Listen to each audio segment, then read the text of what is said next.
Hello, welcome to Lemon Studios, where we talk anything and everything entertainment. I'm, of course, Lemon himself, Zeke Lemon, and this is my review for Friday Night SmackDown. But before we get into that, let's get the house cleaning out of the way. Shire, I'm to leave a like, comment below, let me know your thoughts on Friday Night SmackDown, and of course, hit that subscribe button as it helps me grow into my YouTube career. I will greatly appreciate it. Now, all that out of the way, let's get into the review, shall we? So, Money in the Bank qualifiers have begun. Saturday night's main event seems to be on lock.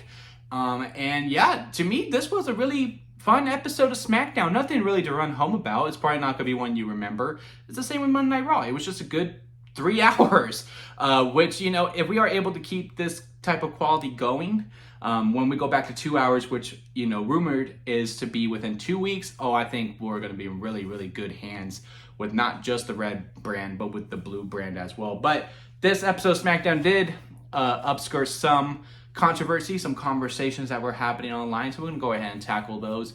And those were within the Money in the Bank qualifying matches, with one Alexa Bliss qualifying and Solo Sikoa qualifying. And now the women's one, everyone was like, no, Chelsea. Well, it's really split down the middle. There's a lot of people who seem to enjoy Alexa Bliss winning it, and then there are some people who are like, no, Chelsea Green should have definitely been winning it. And no one seemed to really care about Michin. And I am going to be the oddball out to say that I was the one pulling for Michin to win the qualifying match. And it's nothing against Alexa Bliss and Chelsea Green. It's just, to me, Money in the Bank, which I guess it hasn't been that way for quite some time. But I do think it's an opportunity to establish someone who is not fully established yet. You know, Damian Priest, Tiffany Stratton, Io Sky. Sure, Io Sky probably didn't get fully established until her current world title run, but you know, it's just for those types of people. And I just would really like it for Money in the Bank to be nothing but newcomers, to be fresh blood who are not fully established yet, where it doesn't become clear on who's going to win that briefcase. And with Alexa Bliss winning it, and even if Chelsea Green wanted to, I just think it's pretty obvious, well, either one of them is going to win it. Now look, Alexa Bliss gets a big pop when she comes out into the arena. She does get bigger than Chelsea Green's, which Chelsea Green gets a good fair share too. Michin is just not there yet. And I do think, you know, giving her that rub to have her pin at Chelsea Green, whether it be like a surprise roll-up or whatever, a finish that WWE does way too much, and we'll talk about that later. You know, then she gets in there, she does a big spot, then people go, hey, maybe Michin has arrived. Chelsea Green has already done that, and she doesn't necessarily need to do that again. And Alexa Bliss is already established. So that's just kind of where I was headed to it. But on the flip side of it, I am glad Alexa Bliss is finally being used regularly on TV. Now, the only thing is, she is only being used regularly when there is a multi-man match for Elimination Chamber. Now, she's being used consistently again for a multi-man match at Money in the Bank. So hopefully, after we get past this, we still continue to use her moving forward. And, you know, we don't have those big multi-person matches for her to just fill a spot in, because again, I do not expect her to win. I wouldn't mind her winning, but again, I just prefer if the briefcase goes to someone who is not fully established yet. The only exception I could think of, again, Alexa Bliss I would be okay with, but Naomi as well. I think she could be good, but I don't know if Naomi's going to be in the ladder match. She might actually be fighting for the title at the event itself, because, you know, you see her in the background watching Nia Jax warm up, and then you see her in the background when Jade and Tiffany were talking backstage as well. So it just seems like, okay, maybe that's the direction we're heading in Tiffany Stratton versus Naomi. And I know people were like, no, well, Jade told Tiffany that, hey, I got next. I still don't think it's going to happen, because I just don't see them doing face versus face anytime soon, even though we did it on a SmackDown, but that was never going to be a finish anyway. And of course, they're going to continue to build both of them up pretty much. I think Jade is, I heard the rumor that Jade is heading towards facing Charlotte, and Tiffany will just go on her own adventure, and I think Naomi could be a good suit for that. And then for the men, Solo Sikoa moved on, and he pinned Rey Fenix. And that seems to be what people are irked about more, that Rey Fenix should be in the ladder match. He could do a lot of fun stuff in it. He's been buried, blah, blah, blah. I don't think he's been buried by any means. He is just, you know, a guy right now, but he is being showcased, and he does have a good presentation. He still gets a good pop when he comes out. I don't think he's fully buried, but I do think we are probably beat him down so that he gets back with his brother Penta. Maybe that's the way that we're heading. But yeah, I would have wanted Penta to be in the ladder match too. Don't get me wrong. But I'm not mad that Solo Sikoa is in the ladder match either, because again, he probably needs it. Like, do I expect Solo Sikoa to win the ladder match too? No, I don't. If he did, I wouldn't be opposed to it. But is he my first pick? Is he my first pick to win it? No, not at all. And if he does win it, he's probably not going to use it on a world title. He'll probably use it to cash in on Jacob to win the U.S. title, and then that will spark the SummerSlam feud. Which, now that I say it out loud, that might be the direction that we're heading, and I'm not sure if I like it. But yeah, him winning it is a nice rub. He gets the pin on a newer guy that is not fully established. He has something to do. Again, this is really just prologuing until the inevitable Solo Sikoa versus Jacob match for the U.S. title at SummerSlam. Jeff Cobb is now called JC. I don't love it. Or JC Mateo, I should say. Again, I don't love it. I don't like it. Hopefully that will go away and he will be Jeff Cobb at some point. Which would that mean in kayfabe? His full name would be Jeff Cobb Mateo, which is kind of a badass name. But yeah, wasn't a huge fan of the JC stuff. A lot of people were upset that he was wrestling in a shirt and pants. He didn't know he was going to wrestle that night, right? LA Knight came out and he was wearing a shirt and he just happened to have his tights under, but LA Knight wasn't fully dressed up either. Like, LA Knight didn't have his knee pads on. I'm pretty sure he usually wrestles in knee pads, and he didn't have his arm sleeves on. Like, he looked more naked than he usually does. He just happened to have his trunks on as well.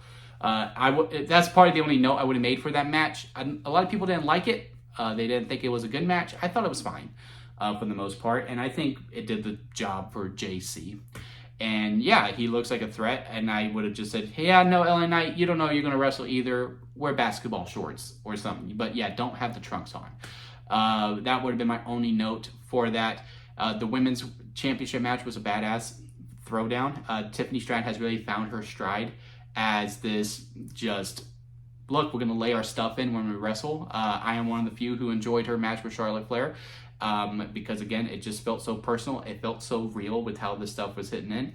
And then she kind of kept that going with the Jade Cargill match the following night. And again, she kept it going here with the Nia Jax. I mean, you saw that slow motion shot when the chair hits Nia, her face like explodes. And then, the grabbing of the ropes on the Annihilator. I just loved everything that they did on this. Would have been great if it was on Saturday night's main event or an actual PLE, but hey, it is what it is. Hopefully now we can save these big matches for actual PLEs once SmackDown goes down 2 hours, which again, I heard is happening within a couple of weeks. As for other things that happened on this episode of SmackDown, R-Truth, we're getting the match confirmed, R-Truth versus John Cena at Saturday night's main event, not for the title, which is interesting to me. I like how R-Truth is not there to win the gold because he is still a fan of John Cena. He wants him to be the 17-time champion. He is just there to knock the baby face back into Cena, which is so fitting, and I really like it. Again, the match doesn't need to go long. I'm looking forward to it. I'm looking forward to R-Truth versus John Cena. You can get mad at me in the comments all you want, but yeah, I'm looking forward to it. I thought it was a good segment, and I like the idea behind it that, hey, it's not for the title. He's just there to knock some sense into John, as opposed to, yeah, I'm going to become a champion, because that's not what R-Truth is really about. Fraxium versus DIY, very fun match. I think it was a little rough at the beginning. I think they were still trying to figure each other out. It just seemed some of the timing and some of the spots just didn't feel completely natural, which y'all know me. I don't mind whatsoever. I don't mind mess ups. I don't mind it looking ugly because then the match looks real. I'm all for that. But it was happening pretty consistently throughout the earlier part of the match where I was like, oh, I don't know. Maybe these two just don't mesh well together. Then we went to commercial and we came back, and boy, did the match really, really pick up at that point. But maybe that was the idea behind it, like, hey, we're going to fight first and then we're going to actually wrestle, and then, it's going to be what it is. But yeah, it was a very fun match. Fraxium wins, and then we find out next week we're doing the tag title match. Again, we'll like these on PLEs, but hey, it is, or special events, but hey, it is what it is. Really looking forward to it. I don't know if we necessarily pull the trigger on them yet. Maybe we do a best 2 out of 3, maybe Street Profits win 1. Because they haven't faced all the tag teams yet. They haven't faced Motor City Machine Guns. Which again, I do think a draft does need to happen at this point. I'm usually a fan of every other year as opposed to a year. But man, that Raw tag division needs some bodies. Maybe we need to move Motor City Machine Guns over to Monday nights. It's probably the same with LA Knight too. He's still in the Bloodline Vortex. I think that probably stays until Money in the Bank. Because again, Solo Sikoa is going to be in a ladder match, and maybe we do Jacob Fatu versus LA Knight one last time at Money in the Bank, and then after that, I do think we're on the road to SummerSlam. Nope, we have Night of Champions, and then it's on the road to SummerSlam. So maybe we have to keep LA Knight in the Bloodline Vortex for a little bit longer, which I don't really fully love. But hey, you know, it is what it is. But overall, this episode of SmackDown was good. It had a lot of good segments. I even like what we did with Legado del Fantasma. I wonder where that's going to be heading to. It's Berto who disappeared, right? Because Angel was still there and they can't find him. He's been to his house. He sent him text messages, which I love that they brought up. Hey, I went to his house and he wasn't there. Because it is funny sometimes with how these wrestlers go, hey, we have beef. I'm going to wait a whole week until we're on live television, and then I'm going to talk to you about it. I am glad that they at least mentioned, hey, I went to his house and no one answered the door. So I don't know where he's at, which explains why, okay, yeah, we still have beef 7 days later. But yeah, I liked all the segments that we did. Again, 2 hours would be much more preferred. I have completely given up on making the 3 hours work. No Zelina Vega, but hey, she's in a match next week. Oh yeah, Julia debuted. She's officially part of the SmackDown roster. I'm excited for that. It makes more sense. You know, Roxanne on Raw, Julia on SmackDown. Even it out.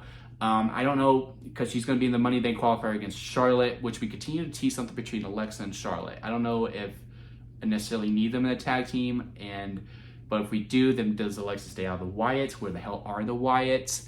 But maybe we do need Alexa and Nikki in the tag team division, because man, that women's tag team division needs some bodies as well. But yeah, I'm intrigued by what they're doing there. But yeah, it's Zelina versus Zelina versus Charlotte versus Julia. That's interesting. I do think Zelina's there just to get pinned, and then after the ladder match, whoever pinned her will be the program for the U.S. title, because I pinned the champion, which again leads me to believe that Julia is winning the match. Alexa and Charlotte have something going on. I assume Alexa will be out ringside during that match, since Alexa is trying to get something out of Charlotte. And then maybe that distracts Charlotte, and then Julia can do a surprise roll-up to pin Zelina Vega. And again, she goes on to the ladder match. Julia doesn't win it, but then she faces Zelina and assumably beats Zelina for the U.S. title. So overall, good episode of SmackDown. I had a good time with it. It was a lot of fun. Aleister Black versus The Miz was also pretty fun too. Looks like we're already teasing Miz and Carmelo Hayes to break up. And again, there was a DQ finish. We almost made it a whole week. I didn't watch NXT, so I don't know if there was any DQ finishes on that show. But Raw, we didn't have any. And then SmackDown, they just couldn't hold it in anymore. They were too excited for it. But yeah, again, overall, very good episode of SmackDown. I had a good time with it. But what did you think about it? Comment below. Let me know your thoughts on it. Leave a like if you made it this far within a review. I do greatly appreciate it. And again, hit that subscribe button as it helps me grow into a YouTube career. Until next time, guys, I'll see you here at Limit Studios.